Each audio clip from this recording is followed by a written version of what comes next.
Well, just over 111,000 Americans are on a waiting list for an organ transplant. Most need a kidney, and the average wait time is 3 to 5 years. But here in Georgia, a former NFL player is working to recruit more organ donors, especially in the African American community. The Fox Medical Team's Beth Galvin is here with his story, Beth, because this is lacking in Black communities. Yes, and this is really a story, Christine, of, you start out on one career path and you end up on a completely different path. Bobby Howard started out playing pro football, and then he found himself in need of a new kidney at 28. And that's how he began his second career.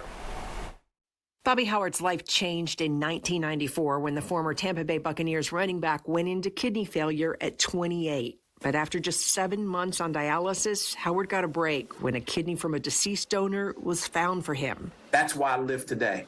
That's why I do the job that I do. Because 28 years later, that transplanted kidney is still going strong. And I just think the person who I'll never have the opportunity to meet is that he's just one heck of a person to truly understand the importance of life. Howard now works for LifeLink of Georgia as the director of the Multicultural Donation Education Program. He says he and his team are working to boost the number of minority organ, eye, and tissue donors in Georgia. The biggest reservation that we hear is that the mistrust of healthcare.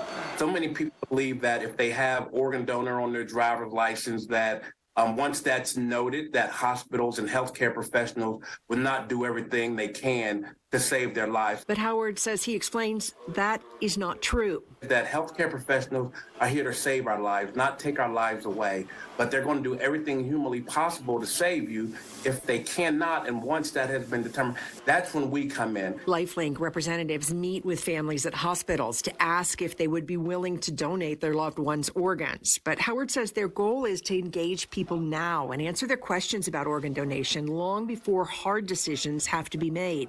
When you have a tragic accident and someone loses their life, then you're approached about becoming an organ, eye, and tissue donor, and you haven't really discussed it. It's a hard bearing. It's a hard conversation to have with families. LifeLink recently launched the Be the Gift campaign to encourage people, especially those in minority communities, to sign up to become organ, eye, and tissue donors. One donor, they say, can potentially save 8 lives. If you want to one day become a donor, Howard says, let the people in your life who matter know now. The most important thing is to have that discussion with your family so that everyone in your immediate family know what your decision is. So when it comes to that point in time, that they can support you in your decision and you make that decision with your family.